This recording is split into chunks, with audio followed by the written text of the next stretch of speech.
What about charging? Like, how do you figure out what to charge? So the way I was able to figure out how to charge was really through I was working with that company, so I knew what they had charged, Right. not what they were charging then, but what they were charging me when I was before I started Hmm. working with them. So I was able to go, okay, this is what he started off when he was starting off. This is what he was charging. So I'm just going to start off. I know people will pay this because we paid it, so I'm just going to Hmm. do this. The other thing though you can do is kind of go look at different competitors in your Hmm. space, and then see what they're charging, and then find a good. You don't want to be the cheapest, but you also don't want to be the most expensive. You Hmm. want to find like what's that balance that really makes sense when it comes to that. So when I first started off, for example, I was charging $2,500 per session as for a full day session. Then for a half day session, I was charging 1,500. And so one thing, so some things evolved from that point. So the first training I ever did was a half day for the 1,500. I was so excited to get the $1,500 check at that point. Like I'm not excited about a $1,500 check as much today, Right. but that Right. was something very, it was one of those things then. Well, now I charge for the same session. It's 5,000. So the price has Hmm. doubled in 8 years at that point. But it's doubled increment. It's going up each year incrementally to go from there, because also my value has changed at that Hmm. particular point too, and there's also demand has changed. But I also want to keep it at a price point that still allows me to work with a smaller school or smaller Right. school district. So that's one of the things that you have to kind of figure out what makes the most sense.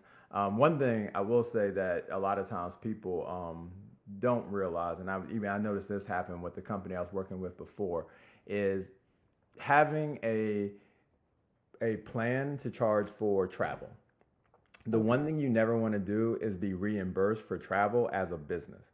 What you want to do is you want to take a certain lump sum for travel, to where you now can use the money as you see fit to get you from point A to point B.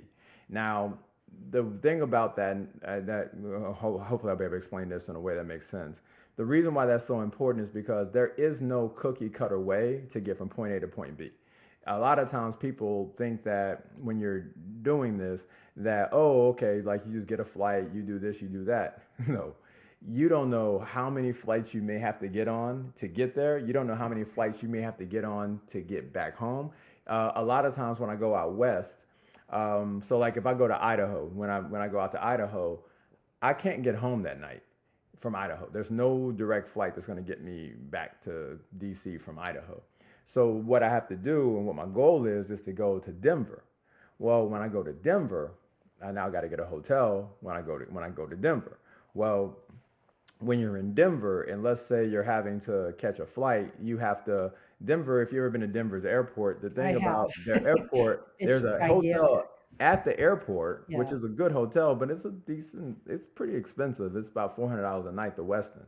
But then there's offshoot hotels. There are other ones that are like that are hotel that are airport hotels, but they're surrounding the Denver airport. Well, the challenge of that is if you have to get on a shuttle and all those different things, and then you have a flight where you have to get back for another training where you have to leave out like 5 in the morning. You get from Boise, let's say around 12:30 at night, Mountain Time, and then you got to now jump on a plane at 5:30 in the morning. You now, by the time you get to your off hotel, you might as well just turn back around and get back in the car or get back on the shuttle and go back to the hotel. Where if you were able to go and pay the $400, go and stay in the hotel at the airport, you get at least 2 3 hours of sleep, and then you're able to now go and now facilitate the next training that you have. Well, you need to collect the money in order to be able to do that, because at the end of the day, these people want you there and they want you ready to perform in the way that they have paid for you to perform at that point. So you have to be able to think about things So like you kind that. of have that built into your charge, and then within your own budget, you have that as like travel as a line item that you put money. Am I understanding that Correct, right. So correctly? you have a base for this is how much it costs from this miles to this miles. This is Mhm. how much it costs from this miles to this miles, and that's the thing. Because the other thing you also have to factor in is inflation. You also have to factor in when you pay for when you actually they contract the training with you, and then you go to book the ticket. When you go to book the ticket, the closer to the training, it's going to be a more expensive ticket. Right. Like I'm about to work with, I work with a school district in the northern part of New York, on the Canadian border. I got to fly to Montreal to go to them. So you're now going to a whole nother country to go work with this school. And so now you're dealing with just the cost of doing business when it comes to that. So you collect the money, and that way you're not thinking about cost. Because one thing that ends up happening if you start focusing on cost and trying to save money because of travel and all that, you start making mistakes when it comes to travel, and you start trying to be cheap. So one thing that I did was when I was doing my travel once, I like just getting the cheapest car, like just getting an economy car. That I remember getting in a car once, and you had to like roll the window down. Like, what did I like? What am I doing? Like this is like I can't live like this. Right. All Air because conditioner doesn't work. It smells right, like right, smoke. right. You're having a Or good like time. having like it wouldn't automatically lock. I'm like, I can't do this up. I gotta get like a car that allows me to be comfortable. Like Right. it allows me to be able to feel comfortable that I can leave my stuff in the car and don't have to go around and lock each door. Mhm. Like so that was in the beginning, and so you kind of learn like, oh, okay, I gotta do this, and then like, oh, I gotta stick with this airline. I need to stick with this car rental company. I need to stick with this hotel chain. Like you kind of just Because then you realize get like the points you and get you become and all of that works and out. really it's the points are definitely great. I definitely work for the points. I would not pretend that I don't.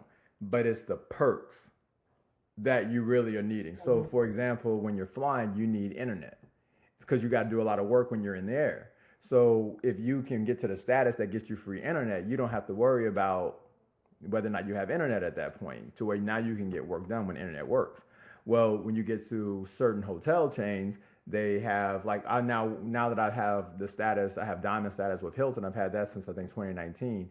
Anytime I go to a hotel, I get the premium internet for Hilton. So sometimes I may have to do a video call from a hotel. Or if you Mhm. have to do the complimentary, it's not the strongest Wi-Fi connection at that point. So therefore, you now are having to pay money for that. One thing that's so simple that you don't even think about is Hilton gives you 2 bottles of water every time you check into the hotel because you have the status. Well, those 2 bottles of water you get off a plane 1 o'clock in the morning are huge because Mhm. now you don't have to stop by a store, do all those different things. So it just those are like little things you kind of realize you get with I rent my car. I used to do it with Hertz. Now I do it with National. I'm Mhm. committed to just doing them. They're just a better for me car rental company to work with. Mhm. And so you just kind of figure out like what those things are. But the most important thing you have to figure out is how are you going to um, collect your funds to be able to finance those things. And I think I've come up with a fair way of doing it, being that there may be a time where I have to book a flight. Like let's say if I have to go on a United flight and I then have to catch a red eye to come back. What unless it's ridiculous, like if it's like $1,200, I'm going to just go ahead and get like what is it for Delta's Comfort Plus or those different Mhm. things like that. But if business class is like $200 more, and the other option is stay at a hotel that costs $400 in Denver, I'm just gonna catch the red eye and catch sleep on the flight And to be able to go and work with that particular school because it just makes sense to be able to get there the very next day. Or because I try not to do back-to-back trains when you have to go across the country, but you have a day to kind of recover. So if I catch the red eye, I know how to prepare myself for the very next day to be able to do the training. And so that's you kind of have to have those things. But the last thing you want to do after you do all that is to now go and submit receipts and have to try to explain why you made the decisions that you made because these people don't necessarily understand what you were trying to do in that particular right. way Yeah, that because makes sense. that's a very much of it's a challenge. Travel is probably the biggest challenge of everything that I do. Okay. Yeah, that makes sense to me. Okay. Yeah. Um, Like travel will always be your biggest barrier because you have to get there. Once the contract is signed, you have to get there to deliver the training to get paid. So mhm. you will never get paid unless you do the training.